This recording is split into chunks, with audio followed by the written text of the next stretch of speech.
पश्चिम बंगाल विधानसभा चुनावों को लेकर सभी दलों की तरफ से तैयारियां जोर शोर से चल रही हैं।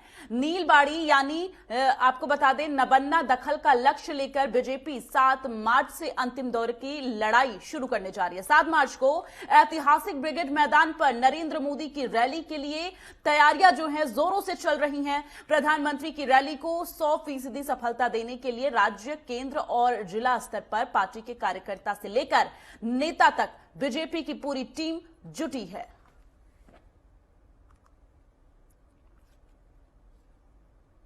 ज्यादा जानकारी के लिए सीधे रुख कर लेंगे संवाददाता राजकुमार चौधरी हमारे साथ जुड़े हुए। राजकुमार, जिस तरह से देख रहे हैं पश्चिम बंगाल में होने वाले आगामी चुनाव को लेकर जिस तरह से राजनीतिक सरगर्मियां तेज हैं, ऐसे में यहां पर लगातार देखा जा रहा वार पलटवार का सिलसिला भी तेज होता जा रहा। लेकिन जब प्रधानमंत्री नरेंद्र मोदी एक बार फिर से पश्चिम बंगाल का रुख करेंगे तो कहीं ना कहीं राजनीति में एक और सरगर्मी देखी जाएगी। निश्चित तौर पर जब कैप्टन कहीं ना कहीं पिच पे उतरता है तो उसके दूरगामी परिणाम जो है वो बहुत बेहतर आने की संभावना बनती है। तो उसी मसले को लेकर, क्योंकि अगर हम पिछले 10 साल का पूरा अपना ट्रम देखें तो राजनीति में बहुत बदलाव आए हैं। हिंदुस्तान की राजनीति बहुत तेजी से बदली है और प्रधानमंत्री नरेंद्र मोदी का अब कल का अगर टीकाकरण का ही केवल हम उदाहरण दे दें तो जिस तरीके से टीकाकरण हुआ उसके बाद से निश्चित तौर पर लक्ष्य की तरफ बढ़ गए। तो कोई एक भरोसा लोगों के बीच में है। और जहां तक अब ये पश्चिम बंगाल के चुनाव की हम बात कर रहे हैं, जो आपका क्वेश्चन है उस प्रश्न पे आते हैं, ये जो कार्यक्रम है ये पूरी तरह से पॉलिटिकल कार्यक्रम होगा, ये सरकारी कार्यक्रम नहीं है। लेकिन प्रधानमंत्री का दौरा है, उनकी सुरक्षा को लेकर वहां को व्यापक इंतजाम किए जा रहे हैं और उसके अलावा तमाम तरह की जो सुरक्षा एजेंसियां हैं, तमाम एजेंसियां सक्रिय हैं।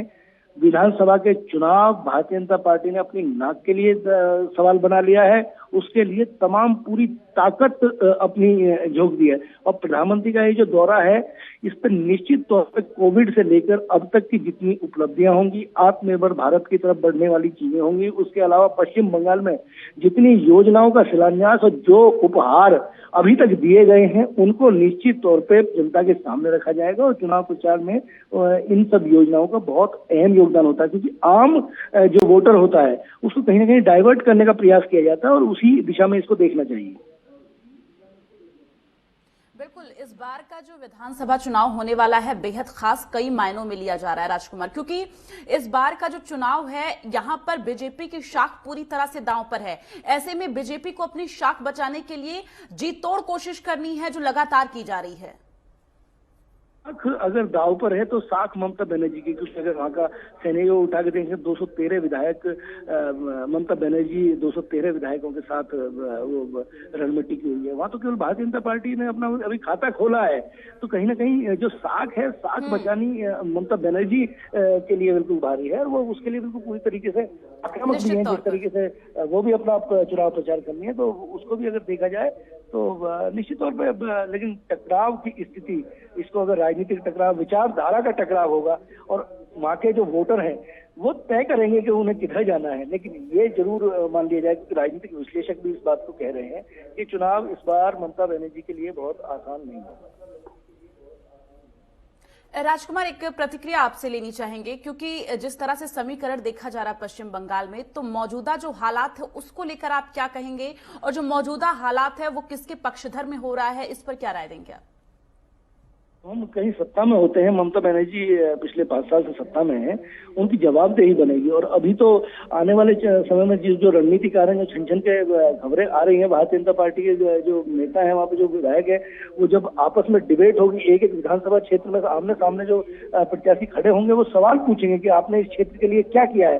तो बिल्कुल जमीन पर उतरना होगा और इसके दूरगामी परिणाम में वही एक बताने का प्रयास करें। दर्शकों को हम बिल्कुल अपडेट करेंगे, क्योंकि इसको ये जो चुनाव है, इस चुनाव को बहुत सारे मायनों में एक माना जा रहा है। अगर पिछले हम विश्लेषण करने का प्रयास करें कि जिस तरीके से स्वामी विवेकानंद की जयंती हो, चाहे सुभाष चंद्र बोस का जयंती कार्यक्रम रहा हो, उसमें जिस तरीके से आमने सामने जो परिस्थितियां हुई उन परिस्थितियों बिल्कुल सीधा हो गया। और जिस तरीके के बयान ममता बनर्जी के आए हैं कि मैं चलती फिरती लाश हूँ, इस तरीके के बयान जो है वो कहीं ना कहीं एक चैलेंज स्वीकार करते हैं। लेकिन पिछले 5 साल में आपने जो किया है, जब आप सत्ता में रहे हैं, आपने क्या दिया प्रदेश को, वो निश्चित तौर पर जो विरोधी विपक्ष जो होगा, जो भारतीय जनता पार्टी के जो कार्यकर्ता पूछेंगे और उनका जवाब ममता बनर्जी को देना पड़ेगा। आज एक चुनौती और मिलेगी उस समय जब सीएम योगी आदित्यनाथ पहुंचेंगे, मालदा में रैली करते हुए नजर आएंगे। पूरी तरह से बीजेपी अपना दमखम दिखा रही है पश्चिम बंगाल में, लगातार बीजेपी की तरफ से तमाम दिग्गज पहुंच रहे हैं रैली के लिए। लेकिन आज जब फिर एक बार सीएम योगी आदित्यनाथ पहुंचेंगे और रैली को संबोधित करेंगे, रैली में जो हुजूम होगा, कहीं ना कहीं एक बड़ी चुनौती फिर से यहां पर ममता बनर्जी के लिए होगी।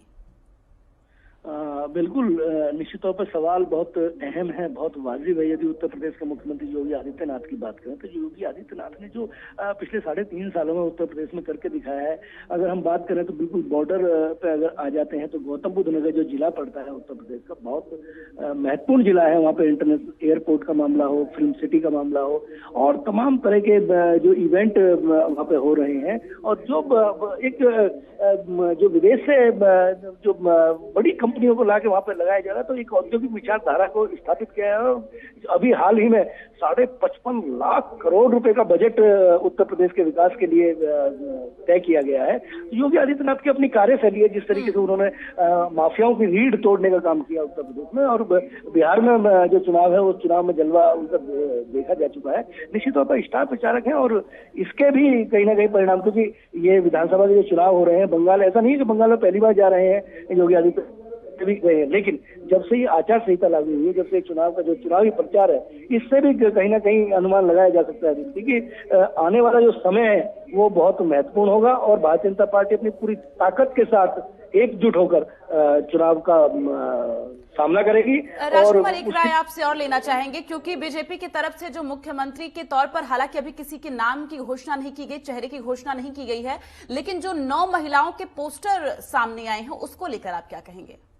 नहीं, बिल्कुल, देखिए, ये एक राजनीतिक हथकंडे इनको अगर कहें तो लाजमी होगा, क्योंकि कहीं ना कहीं महिलाएं भी अब बराबरी पे हैं, और क्योंकि ममता बनर्जी एक आक्रामक महिला है, तो उसके सामने निश्चित तौर पे एक कहीं ना कहीं थोड़ा सा सॉफ्ट होना पड़ता है।